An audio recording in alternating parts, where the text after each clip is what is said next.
그날 저녁, 서울에서 멀지 않은 경기도 시골 마을의 한옥집에서 가족 식탁이 평소처럼 차려져 있었다. 하지만 그 평범함 속에 숨겨진 긴장감이 공기를 무겁게 짓누르고 있었다. 김지은은 포크를 들다가 갑자기 멈췄다. 그녀의 딸, 민지가 조용히 그녀의 무릎에 작은 쪽지를 밀어넣은 순간이었다. 쪽지를 펼쳐보니 떨리는 글씨로 적힌 단 2글자, 경찰 불. 지은의 세상이 조용히 폭발했다. 수십 년 동안 익숙했던 부모님 댁이 갑자기 범죄 현장으로 변해버렸다.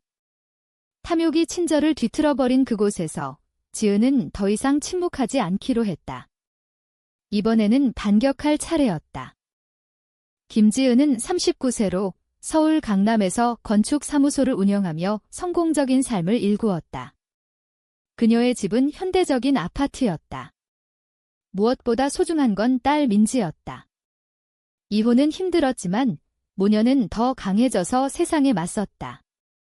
그래서 부모님이 민지를 여름 방학 동안 경기도 농가로 초대했을 때 지은은 망설였다. 하지만 17살 민지는 도시 더위를 피하고 싶어 했고 지은은 딸의 선택을 존중했다. 산길을 타고 북쪽으로 가는 길은 어린 시절 추억을 불러일으켰다. 따뜻한 기억도 있었지만 날카로운 상처도 섞여 있었다. 해가 지기 시작할 무렵 부모님의 한옥집이 나타났다. 흰 벽과 기와 지붕이 황금빛으로 물든 모습은 30년 전 그대로였다. 부모님의 삶처럼 시간에 갇힌 듯했다. 지은아, 왔구나. 어머니 박순자 여사가 현관으로 나와 은빛 머리를 단정히 빗으며 반겼다. 습기에도 완벽한 모습이었다. 때맞춰 왔네. 수진이도 이미 와 있고 저녁 거의 다 됐어. 동생 수진의 존재는 놀랍지 않았다. 그녀는 20분 거리에 살며 부모님의 총애를 받기 위해 늘 찾아왔다.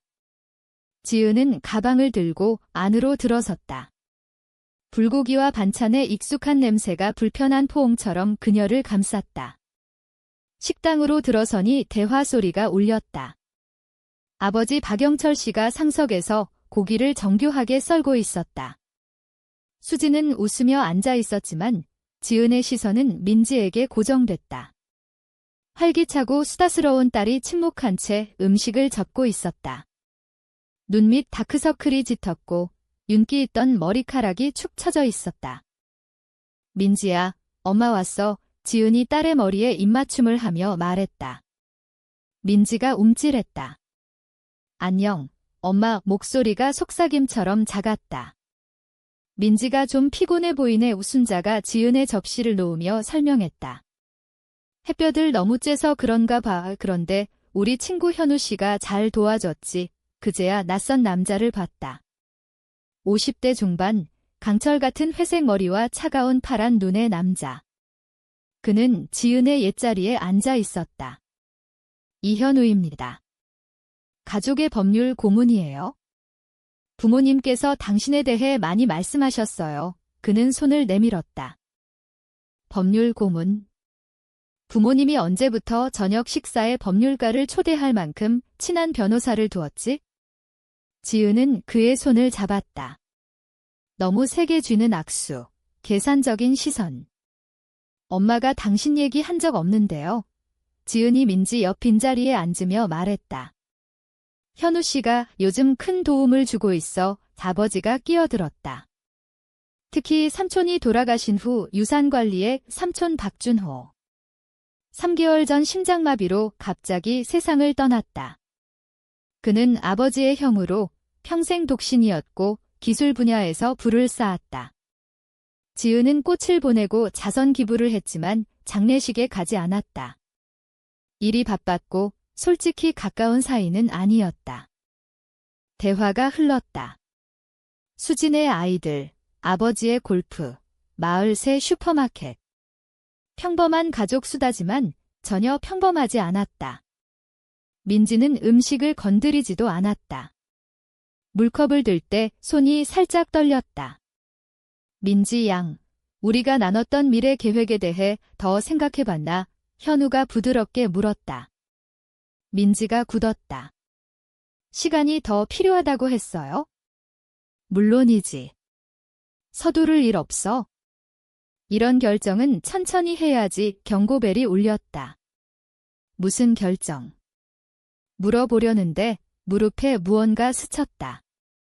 민지의 손우 재빨리 쪽지를 놓고 물러났다. 민지는 시선을 접시에 고정했지만 가슴이 빨리 오르내리는 게 보였다. 지은은 쪽지를 쥐고 심장이 쿵쾅거렸다. 화장실 좀 다녀올게요. 아래층 화장실은 변함없었다. 분홍 무늬 벽지, 금태 거울. 문을 잠그고 쪽지를 폈다. 민지의 깔끔한 글씨가 떨려 있었다. 경찰 불러. 두 글자가 피를 얼어붙게 했다. 핸드폰을 꺼내 키패드를 더듬었다. 교환원의 목소리가 차분했다. 112입니다. 무슨 일로 신고하시나요? 지은은 목소리를 낮췄다. 김지은입니다.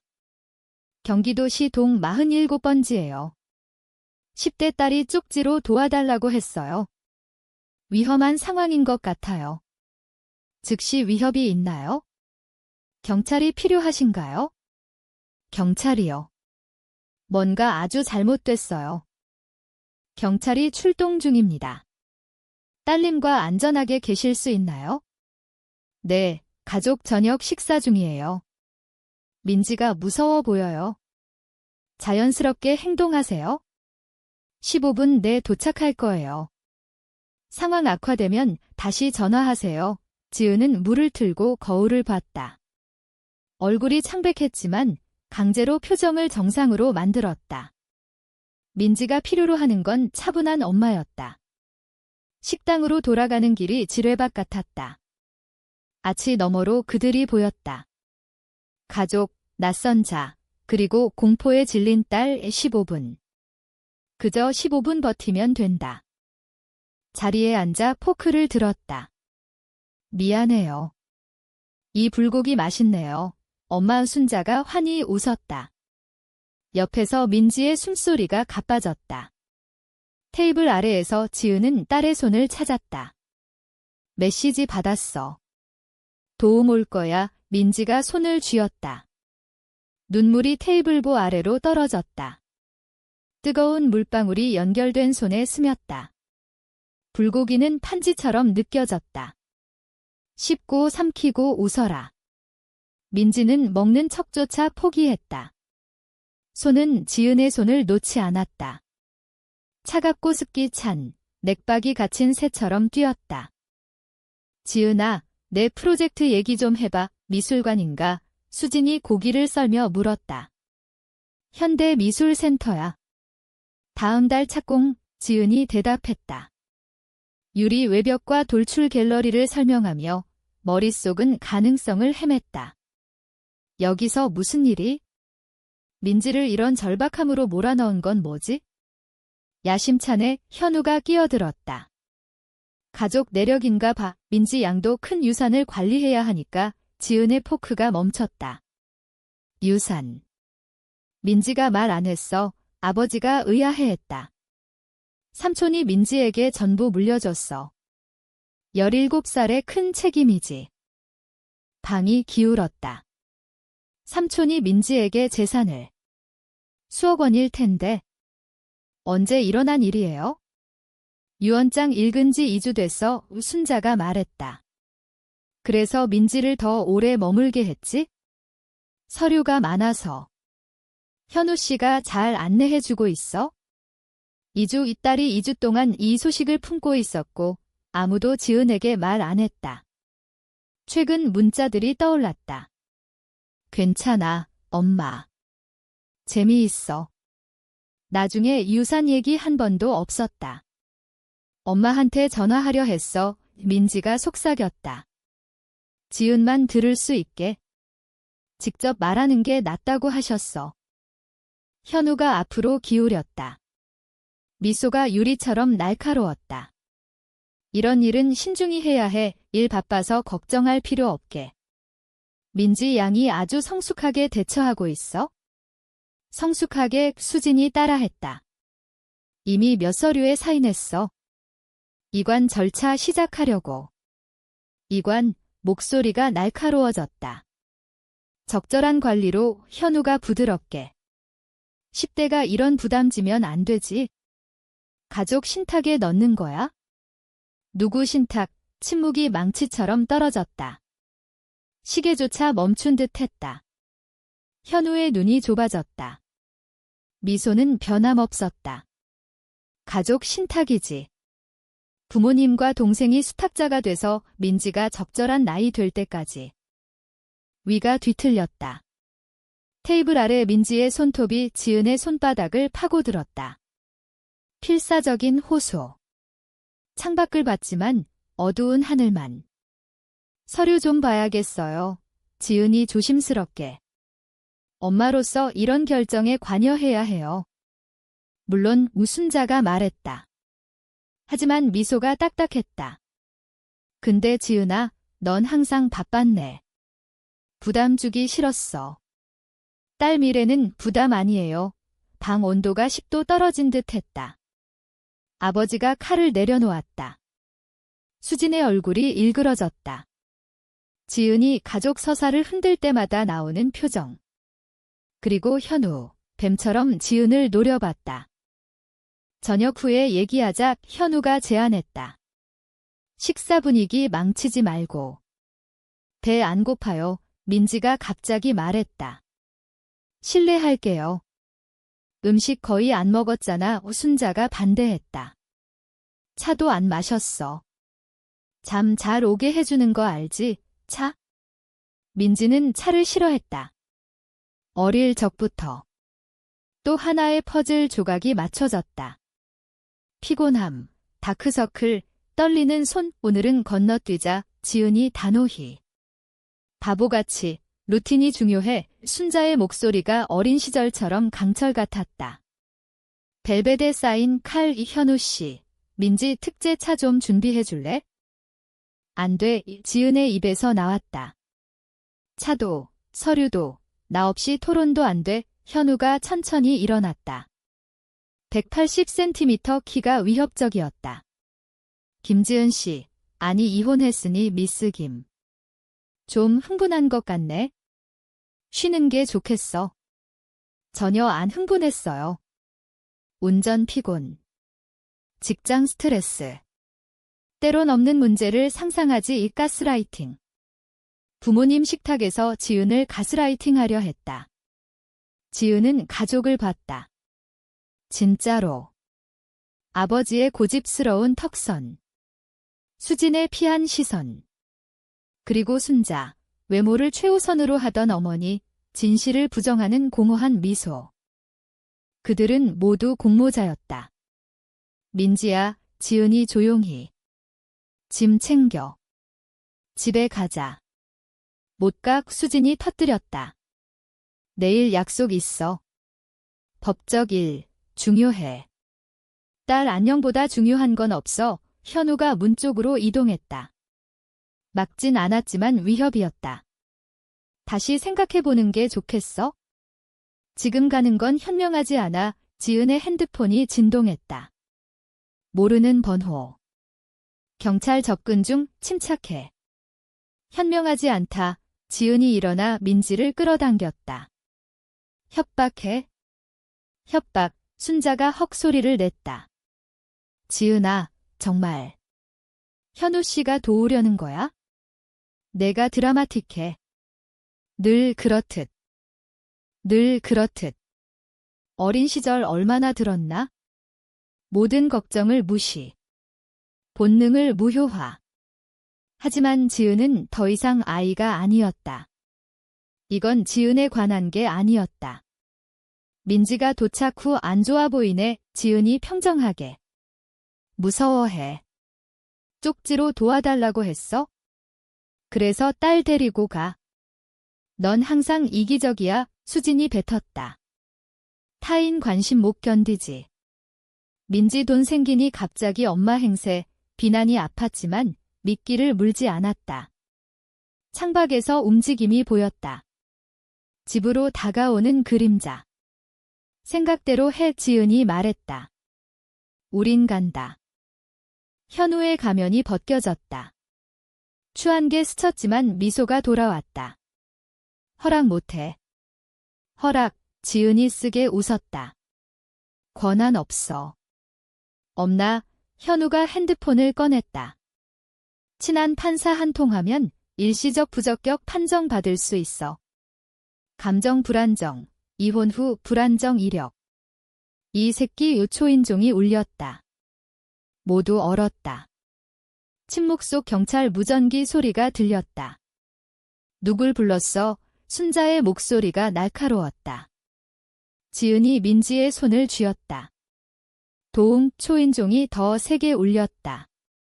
불투명 유리 너머로 제복이 보였다. 식당이 혼란에 휩싸였다. 비난이 쇄도했다.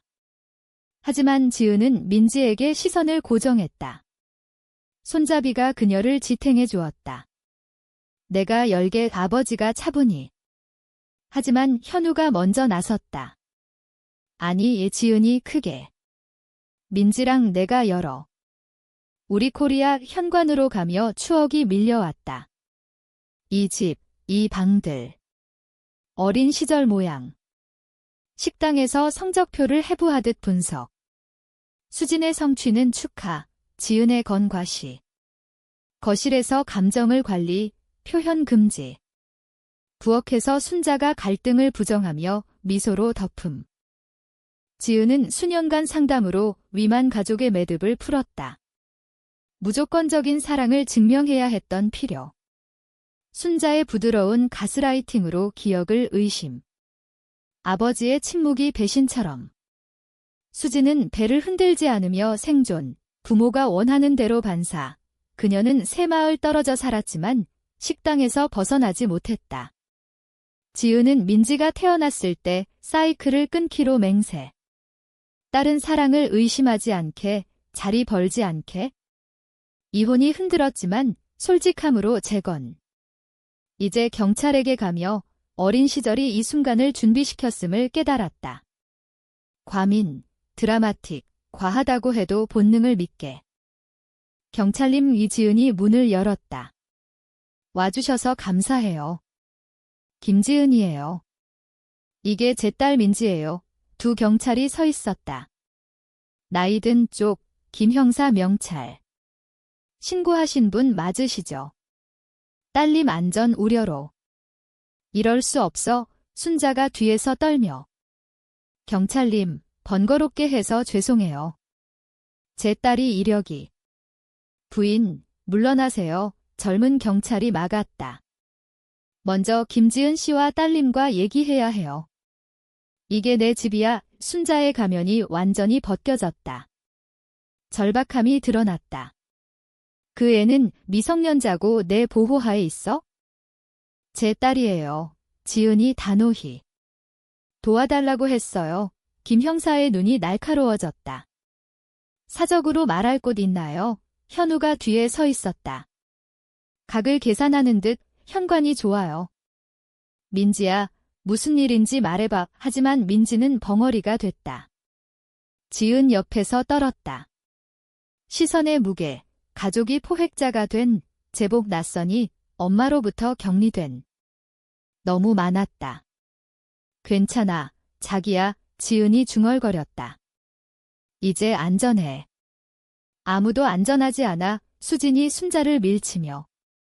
내가 뭘 하는지 알아? 우리 모두에게 영향이야. 그리고 드러났다. 진실이 수진의 말에서 쏟아졌다. 우리 모두. 몇 달 후, 민지는 고등학교를 조기 졸업했다. 연단에서 동급생들에게 말했다. 우리 모두 이야기 있어요. 어떤 건 더 힘들죠. 하지만 이야기가 우리를 정의하지 않아요. 그걸로 뭘 하는지가 정의해요. 갇힌 느낌, 아무도 믿지 않을 것 같아. 상상이라 들은 누구든 자신을 믿어요. 진실 말하세요. 필요하면 쪽지 쓰세요. 사랑하는 누군가 답할 거예요. 박수가 쏟아졌다.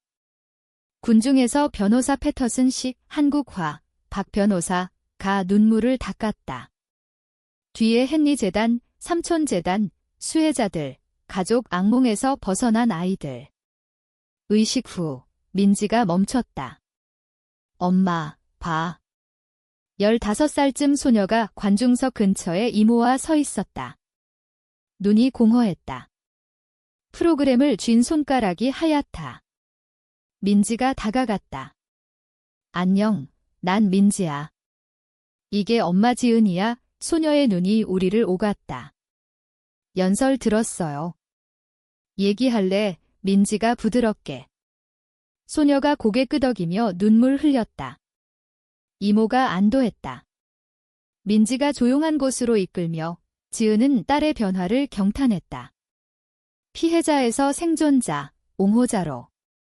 그날 밤 민지가 대학 지원서를 쓰며 서울대, 연세대, 고려대가 그녀를 원했다.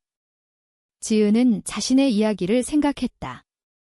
책 112불러 아이를 믿는 어머니의 안내? 때론 가장 중요한 건 나타나기, 듣기, 믿기, 행동하기. 구원은 테이블 아래 필사적 쪽지 형태로 올 수 있다. 용감한 소녀가 가족 어둠에 조용히 사라지지 않기로 한 우리는 생존했다. 이겼다. 이제 쪽지 하나, 전화 하나, 진실 믿기 하나로 타인을 돕는다.